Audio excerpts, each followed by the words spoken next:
Hi, my name is Thomas Russell, and if you're watching this video then you're probably looking for some really effective ways to support your child with reading at home. Now this video is the first in a series of videos about how to hook your child onto reading, so to get them really interested in reading to start with and to get them loving books.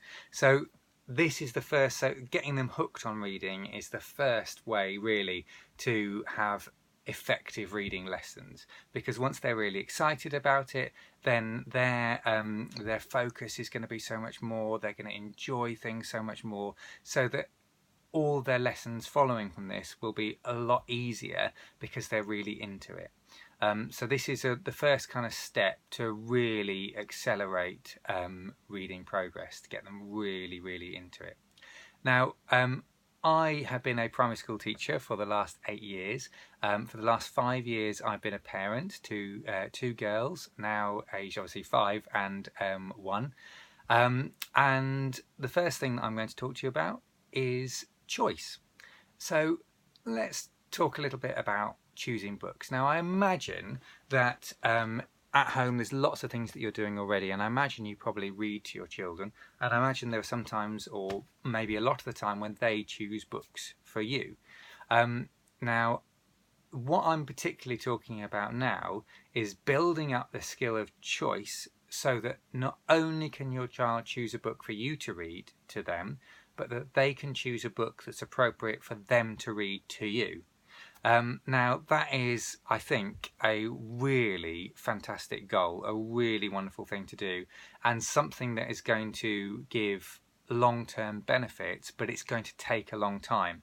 Now the reason why I think it's such an important thing to do, and the reason why I think it's going to be so effective, is that this is a skill that children will be able to use to select a book themselves that they are going to feel so much more engaged with and connected to because they made that choice. Now currently there are loads of schools who use book bands, and I use book bands myself, and book bands can be absolutely fantastic, and they really guide you and give you the idea of where you need to start. And you as a parent and me as a parent, if I want to find something that is at my child's level, I can find out what book band they are, and I can maybe go and buy books from elsewhere aiming for that kind of level, so they're really useful. However, what I'm looking at doing here is that if you can help your child develop the skill to choose books themselves, then they're never going to find that they're looking at a book band that they feel is too narrow for them. They're never going to find that they're looking at a book band where they really want to read that book over there in that band, or today actually they really want to read a book about football and there's a really good one over there. So that actually they're going to be a lot more able to make those choices themselves and find books that they can enjoy themselves. Okay, so let's talk about the process of how we're doing this, how we're going to do this, because this is a video. I'm making the video, you're then going to go and have to do the work. So the first thing that I'd really love for you to do, and this is something that I will be doing as well, is to take your child to the library. I'm sure you do this already, but take them to the library or a bookshelf, or somewhere they can choose a wide range of books. And what you're going to do that may be slightly different to normal is they're going to choose a book, anything that they like, and they're going to bring it home, even if looking at it you're thinking, yeah, they're not going to be able to read that, they're not going to be able to access it, or even if it's too easy, or it's not something that they're necessarily interested in. You're going to allow them to make that choice, bring the book home, and just give it a good go. Whether they get into it and just find some sounds, whether actually they find that once they've opened it up they're really not into it at all, but let that happen. Now this is something that you can do if your child is just beginning to read. This is something that you can do if your child has been reading for years, is a fluent reader, has a really good understanding of what they're reading. Obviously there's going to be slight tweaks to it at those different ages, but this is something that you can do for, I would say, for all children, to help them develop this skill. Some of them may have this skill already, some of them may not, may need it developing. But anyway, so you get to the stage where they brought the book home, and once they've read it, once they've kind of looked at it and had a bit of time with it, and they've got some ideas about whether they think that they enjoyed it, or whether they could read it or not, or whether they could access the pictures or whatever it is that they're doing, then talk to them. Then start having a conversation and asking them questions. So you can be asking them questions such as, so, did you enjoy it? How did you get on with the book? Just things that are really open to begin to get them to fill in the gaps for you. So they can then tell you, and they might tell you, oh, I couldn't really read it. It wasn't as good as I thought. It wasn't about something that I enjoyed. So that they've got an idea. And then it may be that they're going to say to you, well, maybe next time I might do something different. Or you could say, what could you do next time?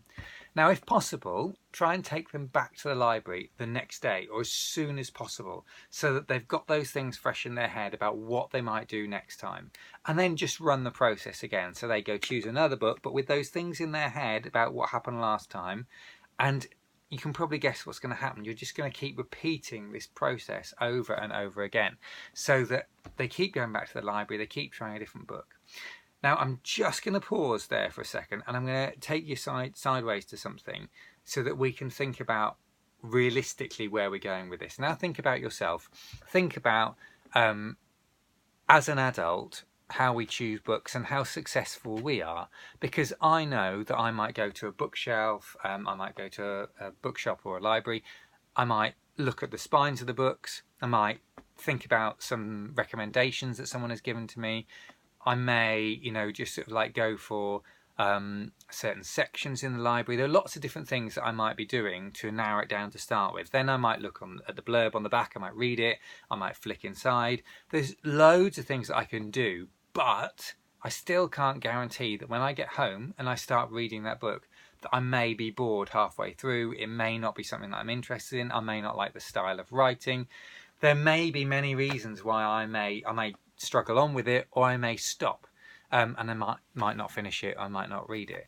So even though we have developed a better way of doing that, having those skills, and sort of working out those books and making those choices, even though we can do that, we still make errors. So this is not going to be something that we're going to get to where they're always getting it right, or they're always loving the books that they've chosen. That's just not going to happen. But we're going to allow this process to work, so that every time they do that, maybe they learn from it and they're doing something differently next time. So let's go back to what we were talking about. So we were talking about going back to the library, and just allowing them to have that choice. Now, if you want to, what you could be doing is you could be doing this alongside having some input in some other books, so that they have got some other things as well. But as long as they've got one or two books that they've chosen themselves that they're going to have a go at reading, and sort of have a go at and just really enjoy, because I can almost see it already. I can guarantee you that even though this is a long process, probably that first visit, something is going to happen, and that is that book that they have chosen themselves is going to be held a little bit tighter on the way home, with a little bit more pride than it might have been previously, just because that's theirs. It's their book that they have chosen. So what you're doing is you're trying to get that ownership and that joy of, this is something I've chosen myself, into their reading. Because that is incredibly powerful. And what you're also doing is you're closing down that divide between school books that I read and home books that I enjoy with mum and dad, or with brothers and sisters and grandparents and all sorts of people and friends and family. You're trying to bring those together a little bit, so that children don't see, well, those are the books that I'm allowed to read. They actually see just books that they can have a go at.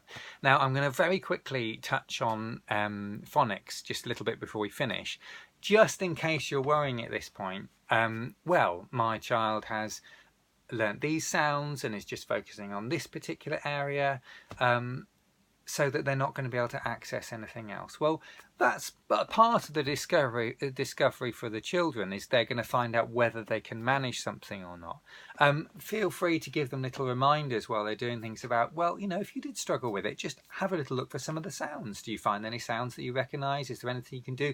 Leave it up to them, but just little prompts like, oh, remember to look for sounds, remember to look for things that you recognise, to give you a bit of a hand, so that if they've opened it and just seen this wall of text that they're struggling with, and just being able to find a couple of sounds themselves and you being able to say, well done, you found those, that can kind of just help a little bit.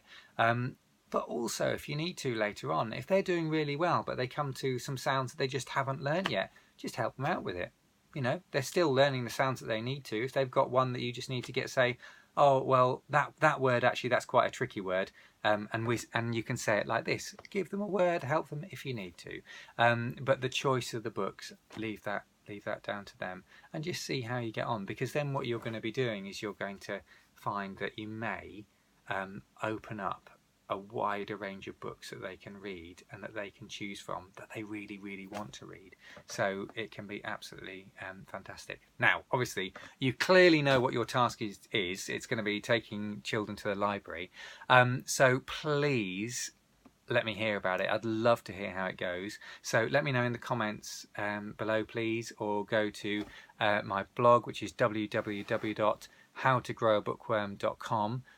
Contact me on the contact page, or leave a comment elsewhere, and let me know, because I'd really love to hear how you get on. And if there's anything else that you want to know about this, or you want to delve into further, let me know. Oh, one more thing. A couple of shout outs to Sharon Turner and Michael Tingey, because both of these guys did some fantastic posts for me on the blog on this subject, and raised this subject for me, really, so that I've kind of looked into it a bit further. So if you want to know more, and they've got some fantastic links on both their posts, please have a look at their posts on Grow a Bookworm and see what you think. Let me know. Thank you very much. Cheers.